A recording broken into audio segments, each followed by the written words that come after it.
What's up, guys? Welcome back to another episode of Dear Modern Stylist, the podcast. I'm your host, DOPEaxxPANA, and I started this podcast in hopes of creating a space where clients and stylists can come together and talk about pricing, professionalism, and how we present ourselves in the industry.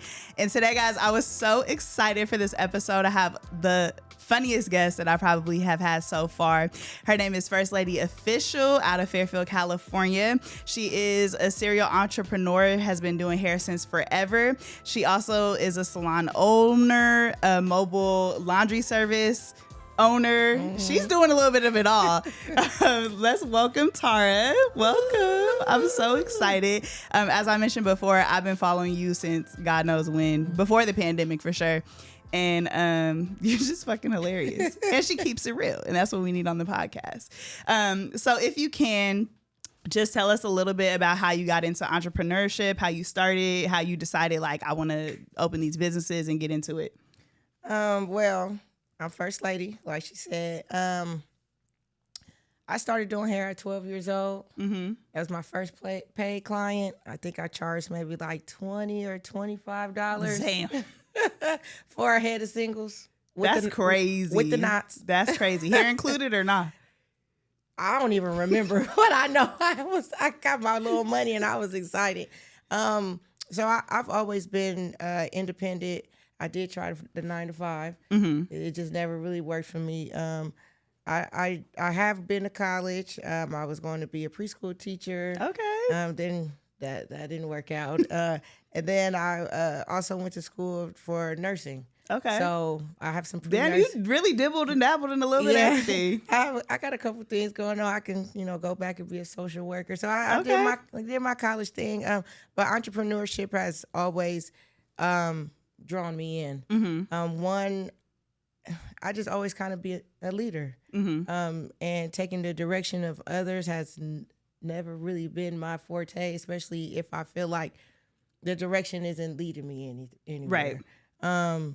So I started when I was 19, really taking it serious. Mm-hmm. I moved to the Bay Area, and I just started putting myself out there. That's when Instagram was a baby. Yes. I was posting on Facebook that I had $50 sew-ins, and I moved to Bella Vista.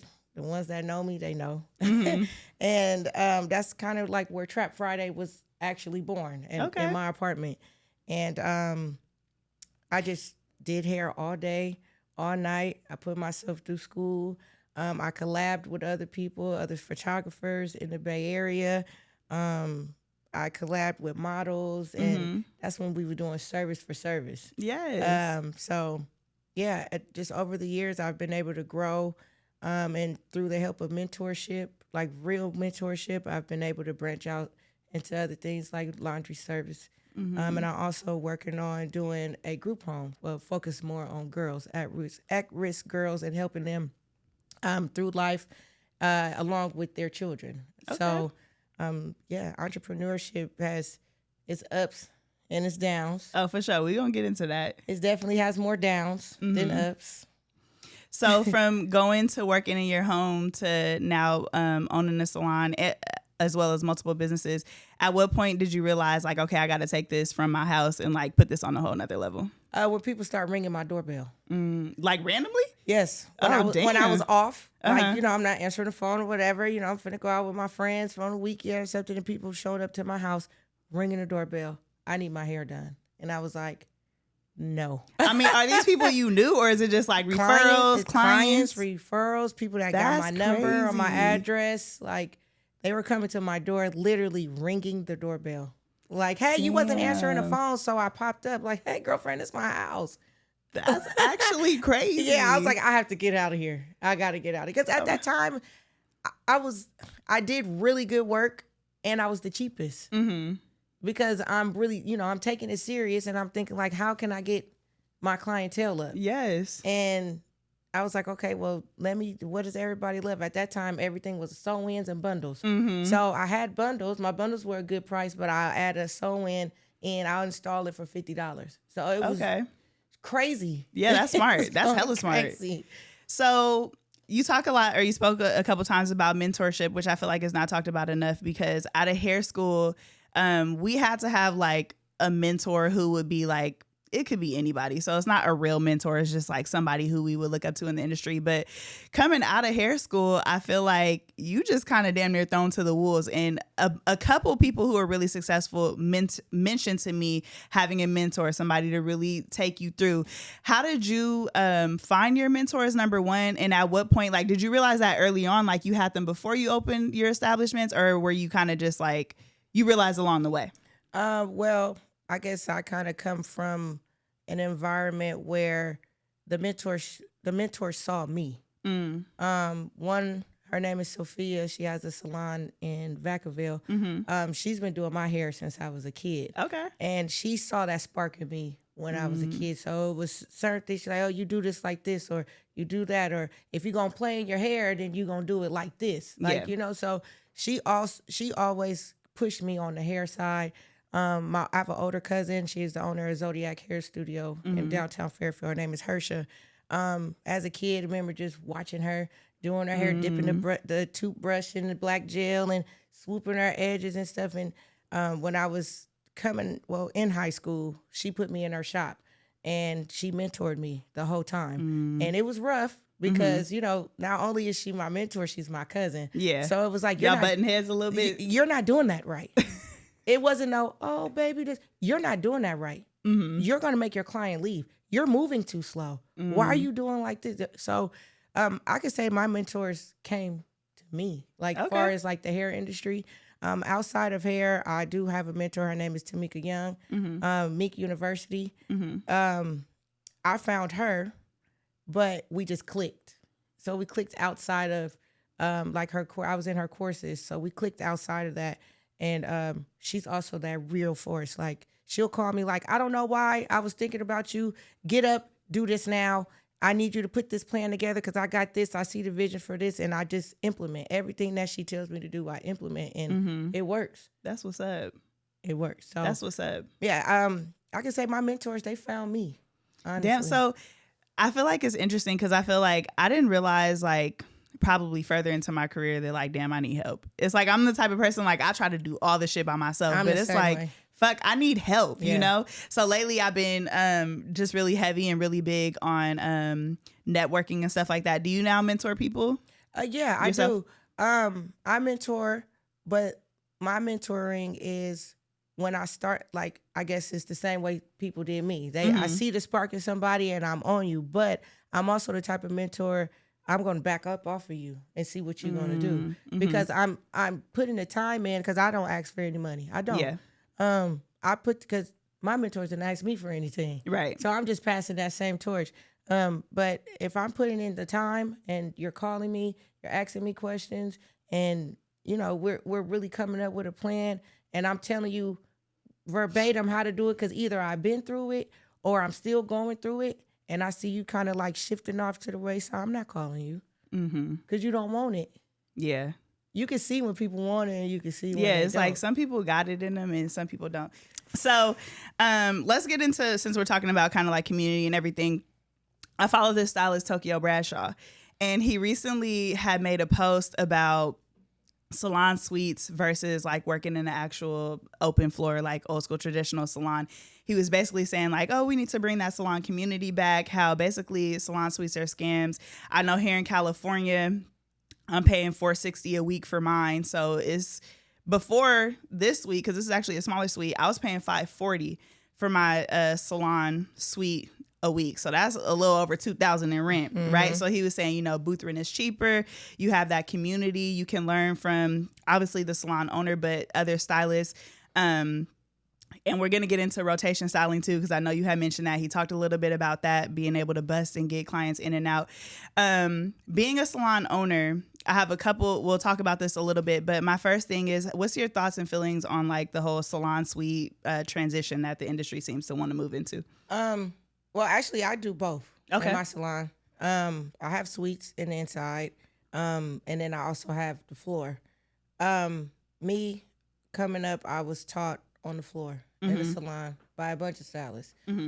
So being on the floor, to me, is better because not only do you have other stylists around you, everybody's technique is different. So if you're getting mentorship, you know, on the floor from 2 or maybe 3 different stylists, because when I was in my first salon, I sat in the middle. I had a stylist on this side, a stylist on the opposite side, and then the owner across from me. So I picked up 3 different techniques. Okay. And like I said, I had those old school styles that come in and pop my hand, and you're not doing that right, or move, snatching a comb. This is how you do it. I'm tired of seeing you mess this up. Like, you know what I'm saying? Yeah. And I think you need that, especially out of school. A lot of people don't talk about cosmetology school. Cosmetology school sucks. It does. And it's sorry to say, 9 times out of 10, the teachers aren't teaching. You're Definitely teaching yourself. And if cosmetology school does not teach you the skill, it teaches you the basics on how to now cut somebody, how to make sure everything is sanitized, and how to not to give somebody a chemical burn. Right. Or how not to burn down the salon. People have a misconception that we go to school to learn those skills. And you're, like you said, after school, they throw you to the wolves. Literally. And so if you're leaving school, and most people go to cosmetology school with the thought that they're going to learn all these things that they see on Instagram or other stylists do, not knowing that comes with years of experience. Yes. So throwing them into the salon suite, you're not learning customer service. You're shut off from everyone. There's nobody there to mentor you, to tell you, hey, maybe you should apply the relaxer like this, or maybe you should do the color like this. Like, you know, so you're just in this square, this box, and it's just you and your client. And now you're probably stuck trying to figure out what to do. Right. You know, because doing hair, it comes with obstacles. So now you've parted this young lady's hair, but you've parted too hard, and now you broke the skin on her scalp, and now she's bleeding. Yes. You don't know what to do. Right. Or you ran out of hair. There's not that other stylist like, hey, sis, you got some more hair? It's just you. Yes. That's what I miss. Running out of products. I'll be like, fuck. Hey, sis, can I get a spray of this? You don't have that. And you also don't have that relationship building skills. Yeah. Because being in a salon, 1, is cutthroat. And 2, you have to build a relationship because you're the new person. Yes. So if you don't have that relationship skills, if you don't have the customer service skills, if you don't have just something as simple as how you answer the phone, if you don't have those skills, of course your clientele is going to dwindle down, because they're going to see there's nobody here to help you, and you don't know what you're doing. Right. So what are we doing? Right. So I think that he's totally right. Going straight into a salon suite and you don't have any experience and you're not seasoned, no. Now the price of a salon suite. You think it's worth it? No. It's crazy. No, I don't think that is worth it. The only time that I think that is worth it is if the stylist is able to have full service. So in my salon, I do have suites, but my suites are full service. As in like wash and... You have access to the shampoo bowl, towel service. I buy the products. You buy the products? Yes, ma'am. Like shampoo, conditioner? Yes, ma'am. Oh, shit, okay. So we just have a standard product. We use Design Essentials. Okay. Now, if you want to do anything, use anything else, and, I have my own products too. But that's just the professional standard. You're not coming in here with Suave. Okay.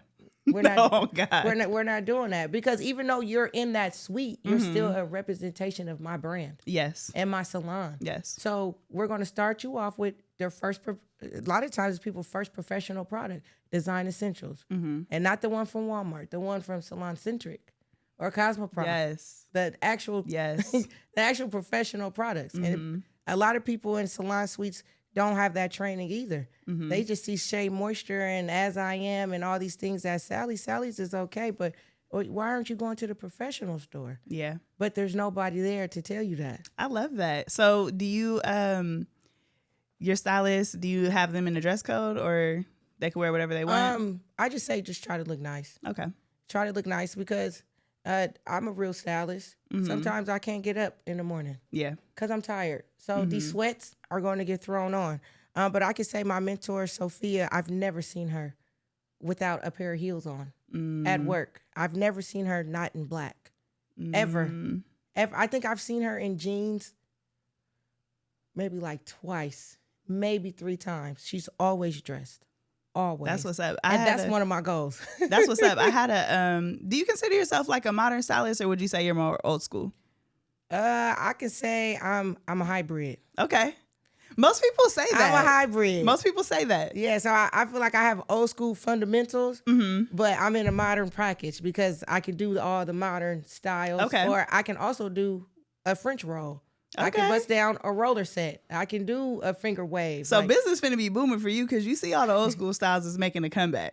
Because even the French roll came back around. Yeah, it's back. But you know what? I think it just depends on your clientele. Because I can say that I've established like a middle-aged clientele. So I've done the strippers and the scammers and the fast money. I've done those, but they just didn't fit for my schedule because they want their hair done now. Yeah. Everything is now, hey, I'm on a plane, I'm doing this, I'm doing that. I've done the models and the NFL girlfriends. Like I've done stuff like that. So I found out it wasn't conducive to me. So I have a middle-aged clientele, regular working people, doctors, lawyers, regular moms, single moms, married. Like, so having that clientele comes with a certain type of styling. So I'm getting a lot of silk press and shortcuts. I do older people hair too, so they're still getting French rolls. Some people never stop. They're getting the finger waves. They're getting the Shirley curls with the Marcells. I have clients that be like, don't plug that in. To the flat iron? Damn. I have to use a Marcel. Damn. But that's lost too, but I was taught that. Yeah. I was taught Marcells. I was taught how to use a Marcel before I was taught how to plug something in. So having those skills will always bring you, a good clientele. But if you just like chasing everything that's new, you're going to always have that rotation. You're going to feel like you don't have a clientele because it's the difference between a clientele and a customer. Yes. Yeah. Because I took a hiatus kind of from my Instagram, and one, I needed like a mental break. And two, I really wanted to see like, okay, can I do this without Instagram? I know I can. Yeah. But let's see how many people click the link. I recently seen you make a post on that. You were like, if Instagram and all the social media fell off, like, what are you doing? How do you carry your business? How do you keep going? And that's a valid point because, people are chasing that viral moment or the views, but it's like outside of that, some people honestly are chasing that and it don't mean nothing. No. You could get 100,000 views on a post and then tomorrow you're back to 200. It means nothing. It really means nothing. But the thing about Instagram when it first started, because we're all old enough to know when Instagram first came out and how it started, it was just pictures. Yes. And that was it. And Instagram was what you made it. But when it started to spill over into the entrepreneur world, people started to put it on a pedestal instead of using it for what it is, which is free marketing. Yeah. But you still have to do the work around it. Because if you're not doing the work around it, what are you promoting? Yeah. What are you posting? You know what I'm saying? So I took a hiatus, and maybe I've been posting here and there, but I haven't been as consistent, and my clientele hasn't went anywhere. And then that just further like reassured me, like, you built this. Yeah. So they might call and be like, hey, I ain't seen you post, but I got my appointment on Tuesday. They're still booking me. They're not booking First Lady. They're booking Tara. They're booking me for my services. So sometimes you need like that breakdown or you need that hiatus just to remind you like, you that bitch. Yeah, period. You know you that bitch. So going back to Tokyo's post, I was reading through the comments and a lot of people were talking about salon culture being toxic now, like competitive, toxic. How do you control the environment of your salon? Do you think it's in the people that you hire? Do you think it's just the community that you create amongst each other, hanging out, team building? How would you say you control that type of environment? It's the people. It's the people. I can say one thing that kind of helps is having sweets inside of my shop. So me and I call her Chocolate. Me and Chocolate, we're on the floor, and then I have 3 suites, and then those suites are full. But the suites are big enough to where they have people that work inside of their suites with them. Okay, so it's multiple people in there. So it's multiple people in there. Some days we all on the floor. Some days we just, I'm coming out here. I was about to say, sometimes the suite owners are like, let me come out. Yeah, come on. Okay. We outside. We outside our suites today. But, we girls, when sis on her period, she go in that room and she close that door. That mean don't bother me. Right. But that helps with the environment. Yes. Because if you feeling like that and you work on the floor, then you bringing that attitude on the floor. Yeah. And I think it just also comes from how people view you as an owner. Because if people don't view you at a certain level, they're going to treat you like that. Yeah. Like I told you before, there's no big eyes, no little U's with me. I'm a totally normal person. But when it's time to handle business, it's time to handle business. And I can say that the people that work, I'm not going to say for me, but the people that work with me, they understand that. I've also poured into everybody who's in my shop. Okay. So they know they can come out, they can ask me a question, or they know they can talk to me if it's, something going on either in the salon, which I really rarely have any issues. Or if they just need, a little bit of mentorship or, we're all there. So having that salon culture, I could go knock on somebody's suite and be like, come help me with this. Even I need help sometimes. I'm like, I can't do it. I don't do wigs. You come do this. But I have somebody in my shop that does. So also with that, having that salon culture, that's how you build your clientele. Because I take walk-ins.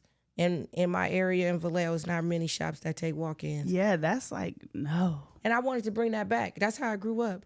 My uncle had a shop downtown Fairfield, Mr. Carey's. And so I grew up there. And I seen how people walked in as a kid. That's when you went to the shop and they had those big books. And you flip through the book and see what style you want. And they had me answering the phone, House of Beauty, this is Cutie.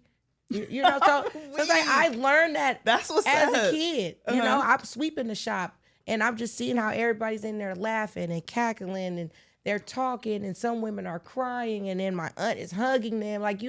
So it's like when I started my salon and I said, okay, I'm gonna really do this. I just thought back to what we were missing. And that's what we were missing. We were missing that relationship that we had with our clients. Clients being able to feel comfortable. Some women don't have any hair. They don't want to walk in the shop. They take their cap off and now everybody's laughing. Yeah. And so I think that being in a salon is the best thing for anybody. Now, once you build yourself and you feel like this is not for you, salon suite yourself. Yeah. Or if you got a situation like you that girl. Thank you. I wouldn't put you in a salon. Yeah. Yeah, I just wouldn't expose you to that. You have your followers. You have other things going on. Sometimes you need that privacy. A salon suite is for you. Yeah. Not for somebody that's coming straight out of school. You're going to fail. But the business owner, which is the salon suite owner, they don't care about that. They're just thinking about making the business make a profit. Yeah. So they're not going to tell you, hey, don't come in here. You don't need this. You need to go to a salon. No, they want you to come book that suite. Yeah.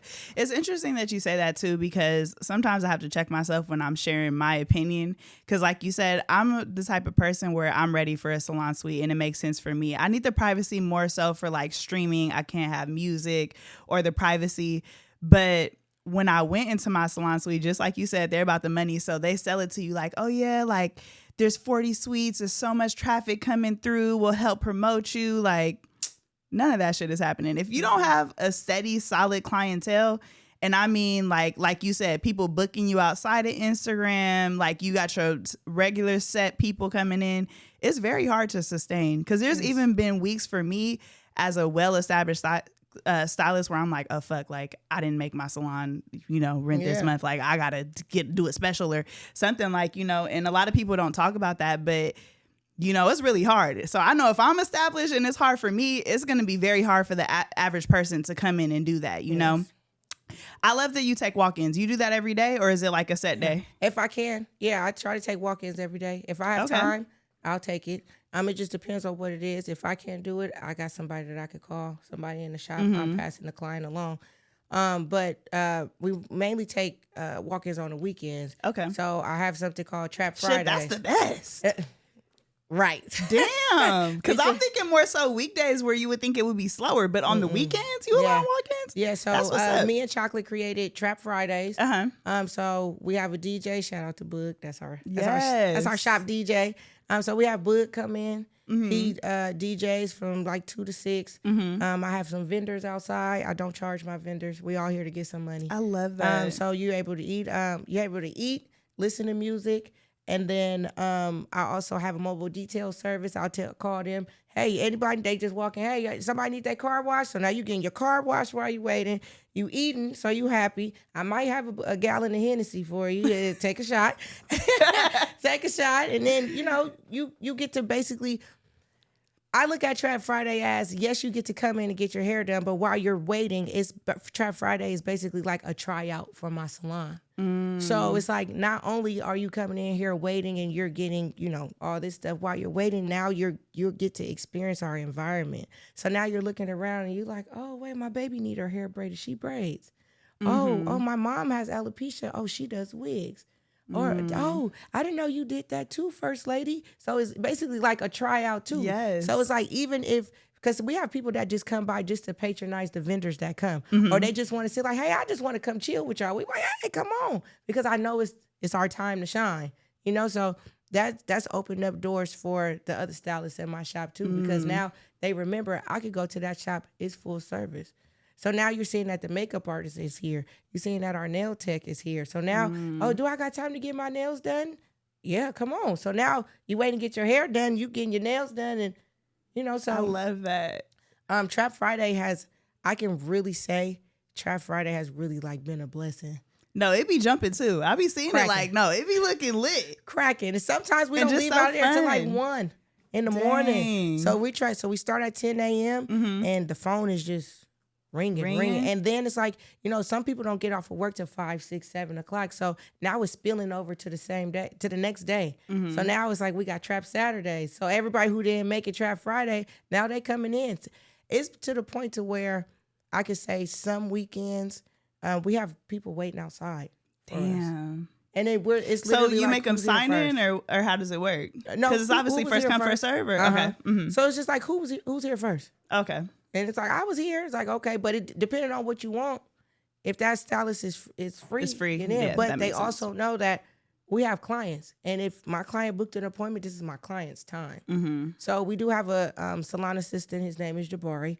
We work him. We work him hard. But I met him in school.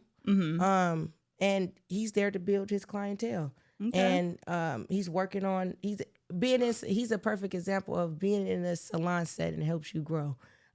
He's faster with his services now. He's running into different obstacles, but now he has me there or other stylists there to help him. Yes. Some of them walk-ins become his, and now they're his clients.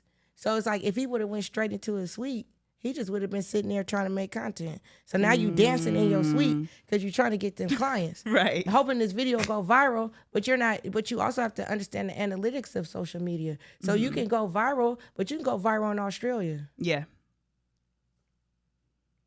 And it does nothing. So it's like you got this number, but where's the clients? The clients aren't rolling in.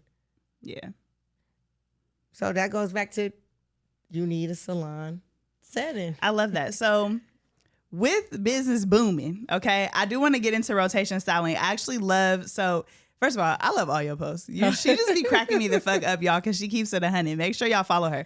But you have made a post about rotation styling. You said that, our clients have bullied us into thinking we only take one client at a time, right? And I was seeing your post like, yes, because honestly, I do take one client usually at a time, but there's been times when I've double booked myself and I could bust 2 at one time. Like I'm doing this, I'm washing you under the dryer, doing this, doing you, braiding you down. And I feel like I've been able to, like, most of the time I'll have an assistant, but even by myself, I've been able to make people feel like comfortable enough, like, okay, she moving, she getting this done, I personally learned it a little bit in hair school. Like I had literally only one teacher who pushed me. Like she would always give me 2 clients to do root touch-ups, and I'd be hella irritated, like, bruh, why do I have 2 people on my schedule? But she's like, nah, you got this. Like, this is a salon reality. But a lot of people, like you said, are doing one style at one time, and that's it. So can you talk a little bit about what rotation styling is and kind of how you make it work. Because when you said silk presses and shit, now I'm thinking like, damn, wait, okay, so, I'm thinking I do it sometimes as a braider because it's like I'll start, somebody will be braiding down, I'll do this. But how are you doing this with like different styles, and how many clients are you actually taking at a time? Well, it comes down to, you have to know the logistics of your shop and the services that you provide. If you know that it takes you 4 hours to do a style, I probably wouldn't throw that in a rotation unless you do have an assistant. But I'm a multi-dimensional stylist. I do everything. So I pretty much look at my schedule and I see, okay, well, this is a lock day.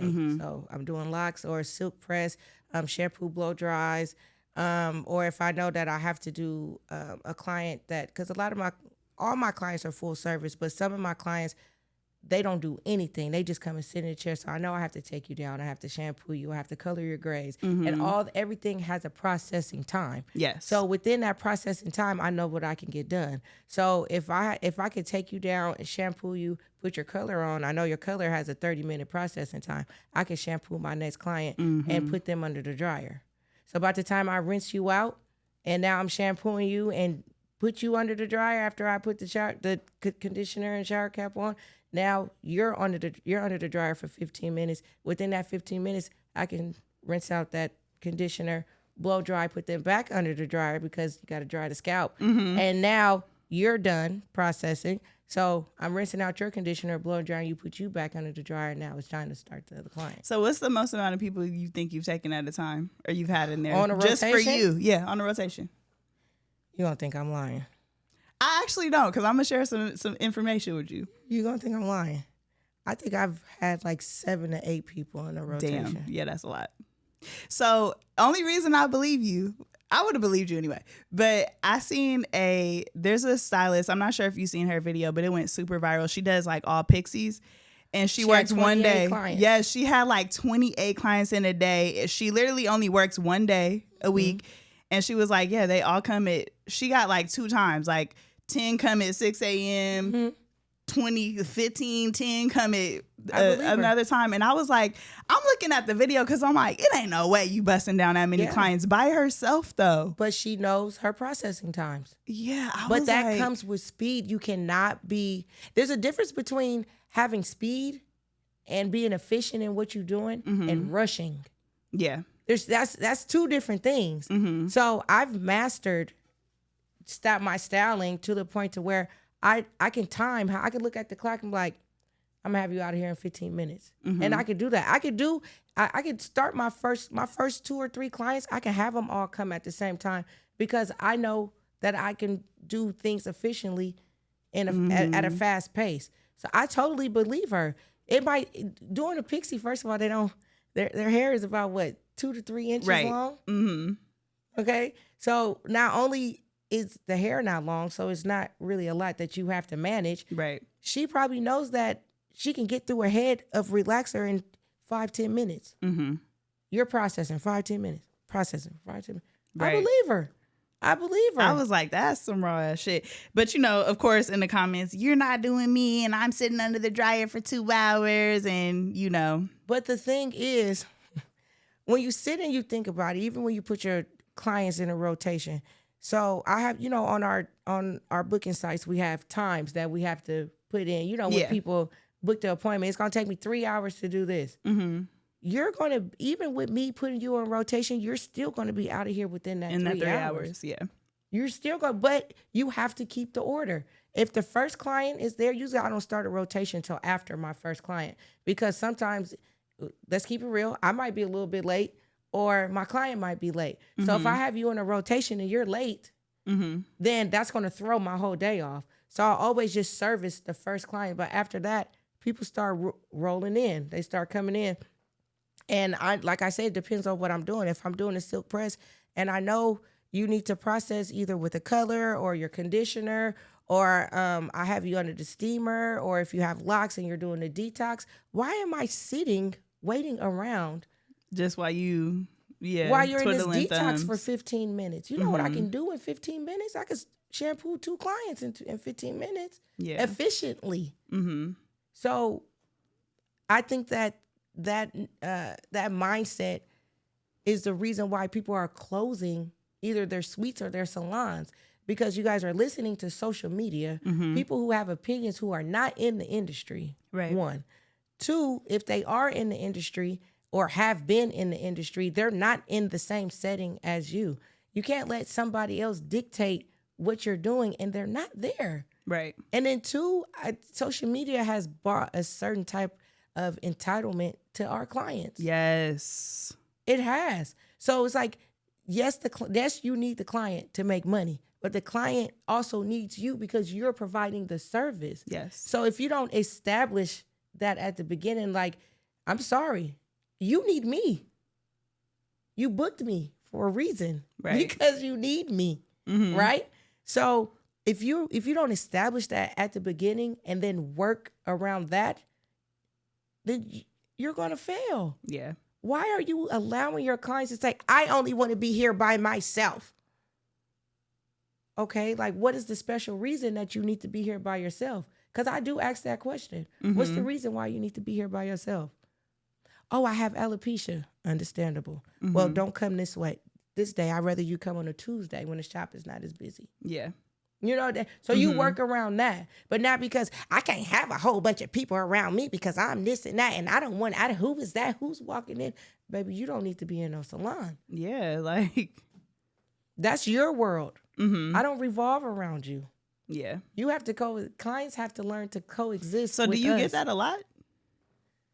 Or just like every now and then it might be every a client? now and then, okay. and it's usually a new person. It's somebody who's new. And you know where that person comes from? Either Trap Friday, because I can say Trap Friday is usually kind of like a special day, or a special brings them in. That's why I don't run specials. Speaking of specials, I would love to get your thoughts on this. So are you familiar with who Peach is? Peach McInTyre? Yes. Okay, so I just randomly ran into Peach because I was on TikTok and somebody was like, what Peach said, right? So I kind of did like a little deep dive, watch a couple YouTube videos. So Peach had said something along the lines of why stylists aren't making money or whatever. And so she had proposed that you charge $35 for 2 braids. Did you see this? Did you see this going viral? No. She was like, yeah, if you did $35 2 braids, I guarantee you will be booked all summer.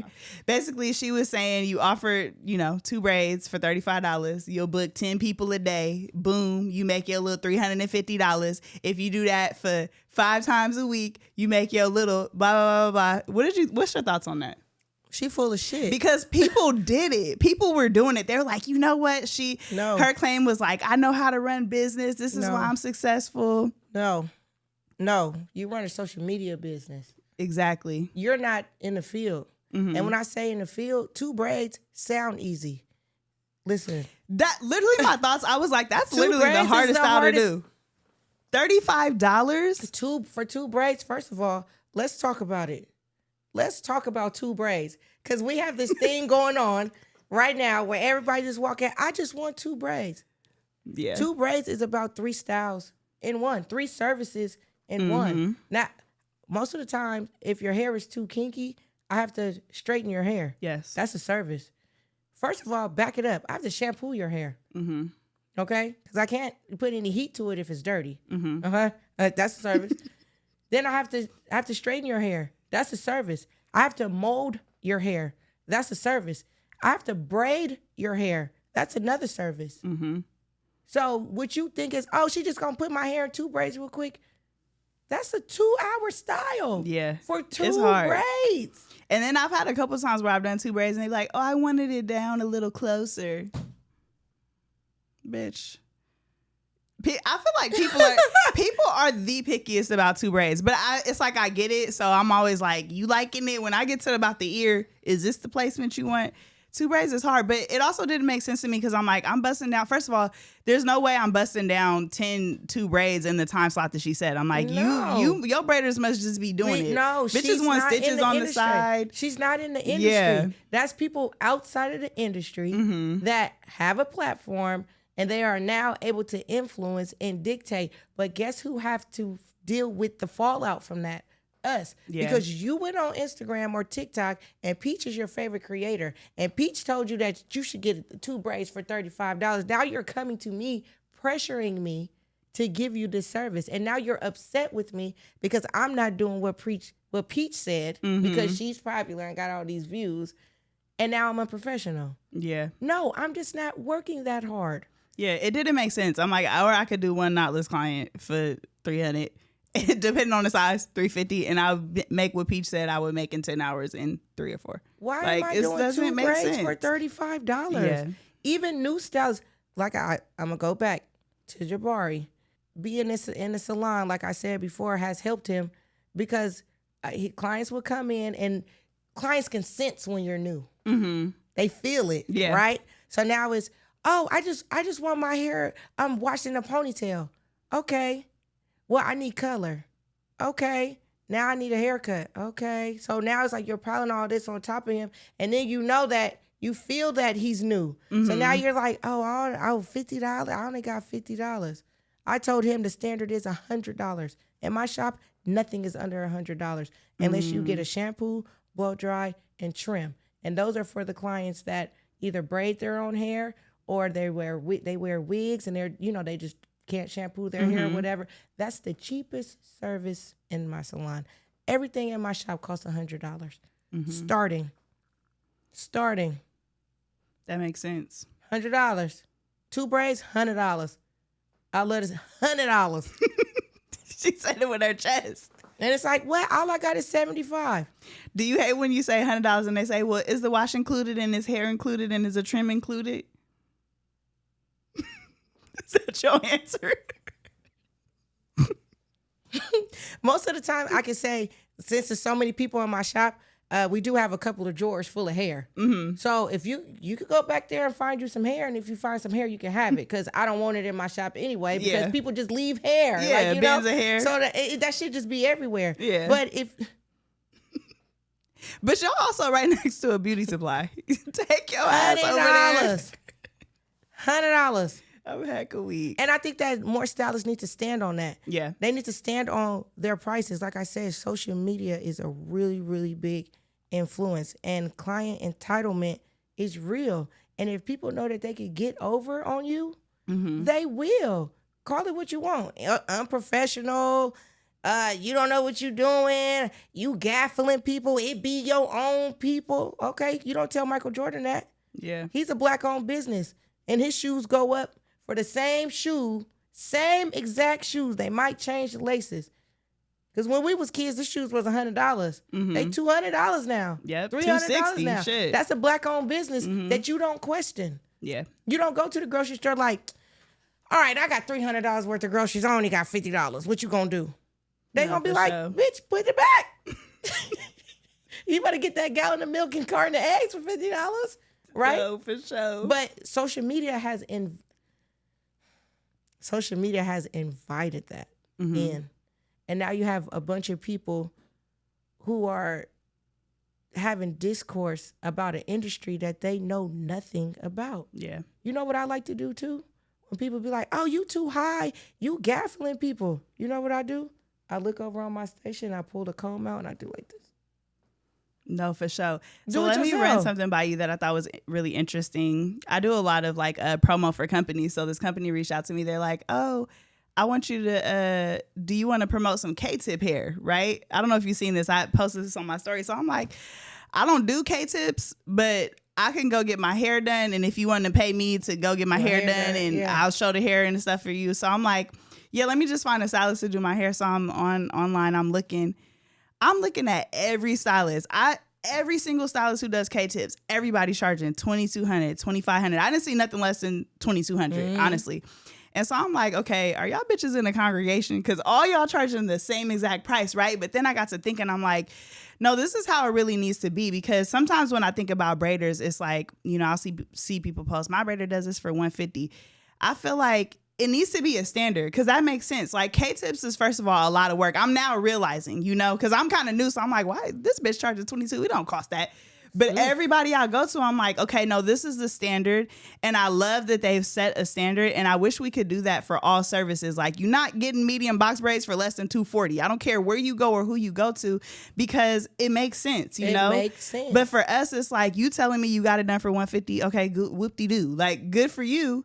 But I love that. I was like, do you think we could ever come to a place where we have something like that for our services? I think we do. I think I think we can.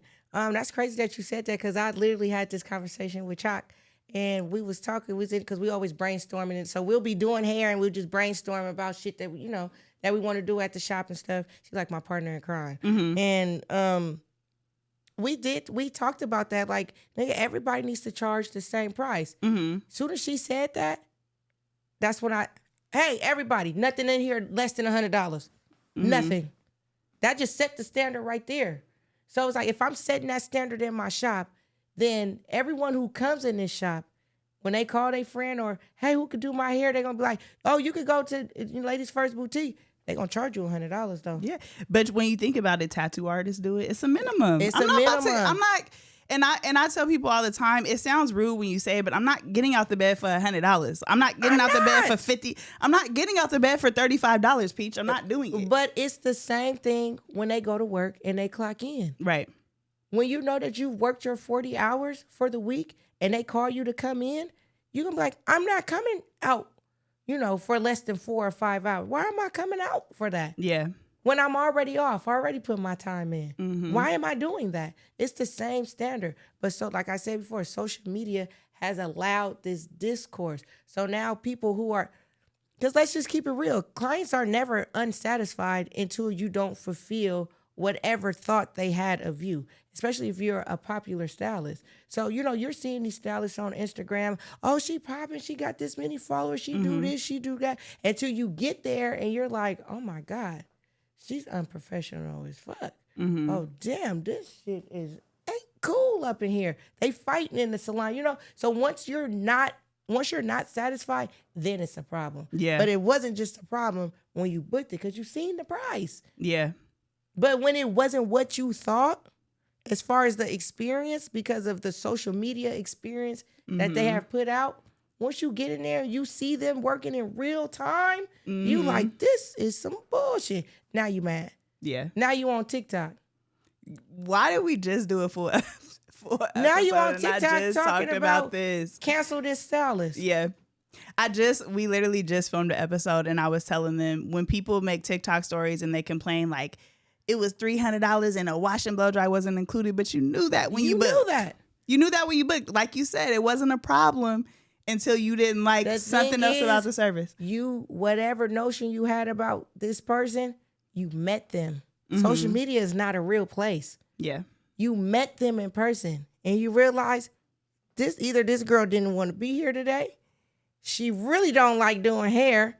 She just in it for the money, which that's a whole nother conversation, because why else do I go to work? For money. Right. That's what we're supposed to do, right? That's why people go to school and get degrees, so they can make more money. So if I educated myself and learned a new skill to provide another service to make more money, what right? Like where aren't we meeting? It's not clicking. Where aren't we meeting? Right. But once you get into that popular stylist chair, and like I said, that persona that she's put out on Instagram, when you go in there, you realize she's a snob, she's a bitch. She talks about all her clients when they leave. The people in her shop don't like her. She wasn't on time. She got you sitting there for 6 hours. You cute when you done, but she doesn't have the logistics of her business down. So you're just going off perception. Yep. No more. Okay, so recently there has been a conversation on social media about clients saying they don't want to fund our lifestyles as stylists, right? And I seen a popular influencer, Indy, that I follow, and she had commented, she had basically made a Instagram video on this topic, and was basically saying that people didn't have this perception until we as stylists started sharing what we make. I'm pretty sure you've seen people post videos like what I make in a day as a stylist, which I'm going to be real to y'all, most of them are lies. People lie all the time. Let me show you how I made $2,000 a day as a stylist. Bitch, you're lying. But not that it's not doable, but a lot of those people are lying.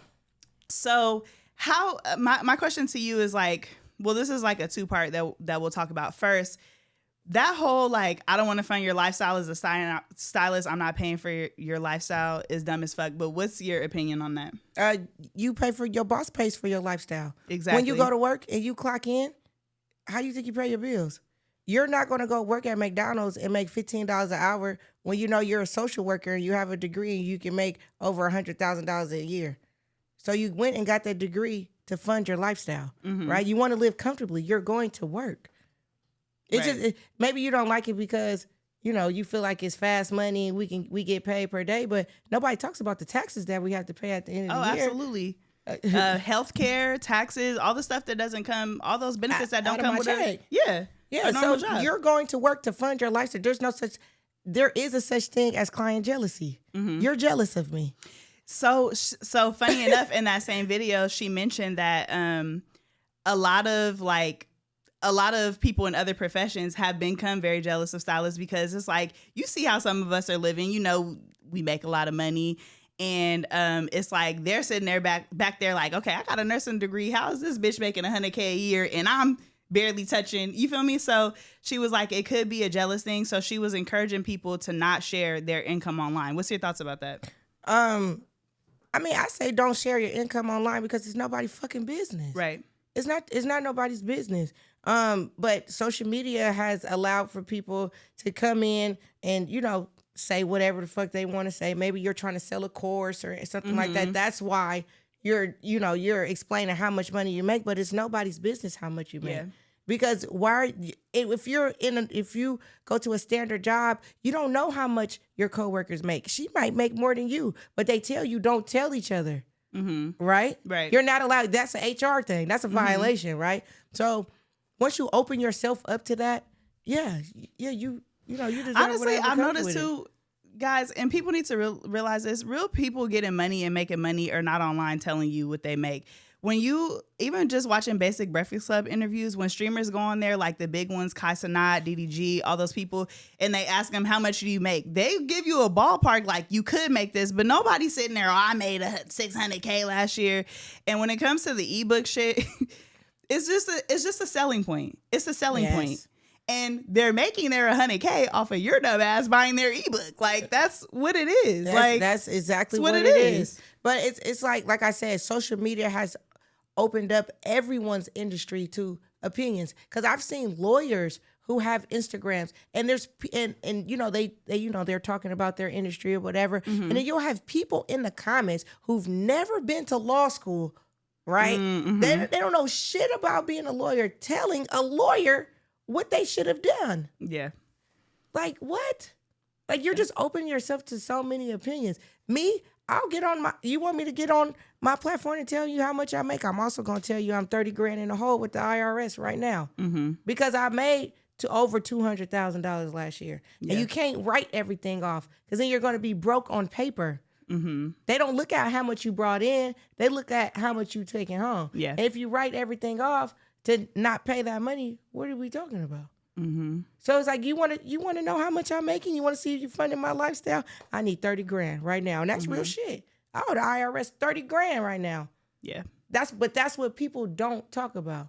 They get their $200 a month. They sure do. I feel like entrepreneurship is definitely glamorized on social media, which is why I loved how in the beginning you said there's a lot more downs than there are ups. Because obviously social media, we want to show our wins. Ain't nobody on social media, I lost $100K today, like, in an investment. Nobody talks about that. But I know Tabitha Brown had made a post about this, like, we need 9-to-5 workers, and entrepreneurship is not for everybody. And the whole, like, everybody needs to have their own business, and this is really not cut out for everybody, and it's not as easy as it seems. No, and then being an entrepreneur too, you can't be in your feelings. Like, I feel like entrepreneurship has made me so desensitized, and I don't even know if that's a good thing. But I'm so desensitized. And that's just coming from having everything on your shoulders. Even though, like I said, people don't work for me. I work with them. Yes. But if I don't pay the rent on this building, they're not going to have anything to come to. So which means that jeopardizes their income, which means that's jeopardizing their family. So I got about 7 people in my shop right now. I got 7 families on my back. Yeah. I don't got time to be in my feelings. Bitch, $100. Right. I don't have time to go under that standard. I have to set the standard, or else I'm jeopardizing not only my own livelihood, everyone else's who works here. But So, people don't think about that. Is your shop commission based, or is it like a booth rent? No, it's just booth rent. Booth rent, okay. Booth rent, and then I charge for the suites. Okay. And then if you have somebody in your suite, then that's your business. But my suite owners, they have their own insurance. They have their own business licenses. So it's your business. Right. It's your business. So if you want to bring somebody else in and you want to charge them double what you paying, you're making a profit. So it's like, not only am I providing a business, I'm helping you build a business. So that's your first salon. Right. So now if you want to branch off and want to go open a shop, you know how to do it. You just have to do it on a larger scale. So Right. it's a learning experience. Right. Yeah. I'm just- Bitches. Fun, the lifestyle. What? So how do you feel about people who are not licensed? Because, a lot of braiders don't need a license. I speak to a lot of braiders, but stylists in general, I know a lot of stylists are not licensed. This is the bottom line. How do you feel about the ones who are not licensed teaching classes or selling ebooks online? Because I feel like for a moment, especially during the pandemic, that was like a big thing. Selling classes online, selling the ebooks, teaching classes for these certificates that mean nothing. How do you feel about that? Oh, we had talked about the certificates. The certificates. I was thinking about teaching a class and somebody was like, is it going to include a certificate? What does a certificate mean to you? Nothing. I mean, it's a piece of paper. Congratulations, Souvenir. you finished. A certificate means Souvenir. nothing. Why does it matter if there's a certificate? It's a souvenir. I said I forgot what price I was going to charge, but they're like, is it going to include a certificate? What is that going to do? That comes with perception. Yeah. That comes with how people view you. They look at you. They look at your subscribers. They look at you doing this podcast. People build their perception about you. So they're going to expect the bells and the whistles, but you're just a regular person. Exactly. You're an entrepreneur. You're a business person. I'm selling a class because I know what I'm doing. Right. And you can watch through the years that I know what I'm doing. So I think that, you can sell. I would just say sell your technique. Don't sell the perception of I'm teaching you how to do hair. So, you could come get these K-tips, this K-tip class, but the requirement should be you be a licensed stylist, because before you put those K-tips in, there's steps that you need to follow to even get to the point to where the client is ready, right, for K-tips. And being a licensed stylist too, you can shampoo, blow dry, clip ends until your face turn blue. But when you part that hair and that scalp starts coming off, of the scalp, all that extra skin, you're like, is this seborrheic dermatitis? Is it psoriasis? Do you have a fungal infection? I'm not just talking about dandruff. Why does your scalp smell like that when I part it? When I shampoo your hair, do you why is it think like that? non-licensed stylists, because of that, should be allowed to teach, or do you think No.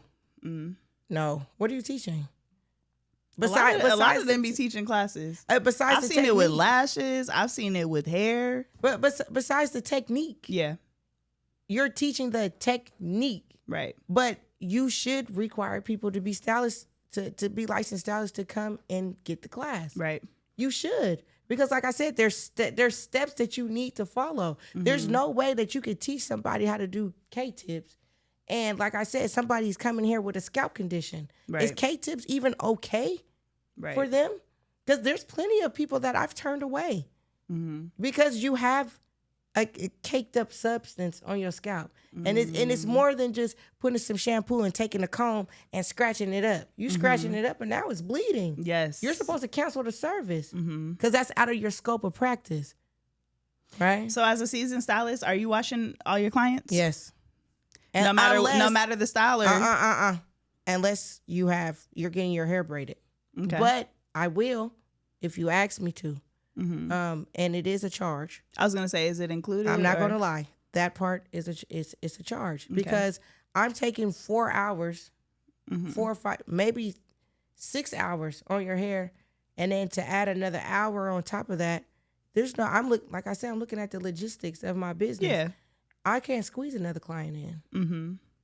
Right? Right. So instead of me Wait, it's only a charge for braids, or are you saying it's a charge period? No, if I'm adding the shampoo service, Okay, I will shampoo your hair. I don't have no problem. Yeah, because some clients don't know anything about hair. Right. Some clients, they'll be like, "Oh, I washed my hair." You part it down the window, be like, "Bruh."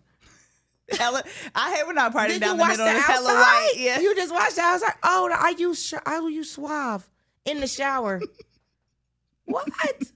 Or sometimes another truth is a lot of stylists don't turn enough people away. Mm-hmm. Some people aren't candidates for braids. Yeah, they're not. Some people aren't a candidate for K-tips or even a silk press. Yes. Some people aren't candidates for that. So we don't turn enough people away to even learn what is doable and what's not doable. So before you turn a client away, you get anxiety, or you already experienced, so you look.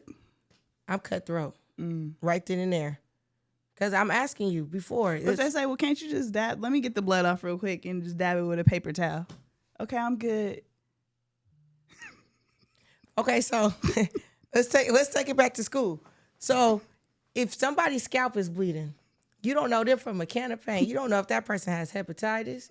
You don't know that person got HIV. Any blood-borne pathogens that they have.